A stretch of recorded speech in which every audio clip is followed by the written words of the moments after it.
بسم اللہ الرحمن الرحیم اللہم صلی علی محمد وعلی آل محمد کما صلیت علی ابراہیم وعلی آل ابراہیم انک حمید مجید اللہم بارک علی محمد وعلی آل محمد کما بارکت علی ابراہیم وعلی آل ابراہیم انک حمید مجید۔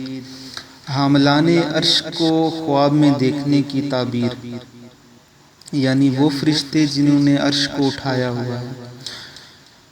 حاملان عرش وہ فرشتے ہیں جنہوں نے اللہ تعالیٰ کے امر سے عرش الہی کو اٹھایا ہوا ہے۔ اگر کوئی ان کو خواب میں دیکھے تو مراد پائے اور بادشاہ بنے۔ اگر ان سے ملاقات کی ہے تو کسی بزرگ بادشاہ سے کام پڑے گا اور خیر و منفعت دیکھے گا۔ حضرت ابراہیم کرمانی رحمۃ اللہ علیہ نے فرمایا کہ خواب میں حاملان عرش کو دیکھنے والا دینداروں سے ملے گا اور حج کرے گا۔ فرمان حق تعالی ہے، فرشتوں کو عرش کے گرد صف باندھے دیکھے گا کہ وہ اپنے رب کی حمد کے ساتھ تسبیح کرتے ہیں۔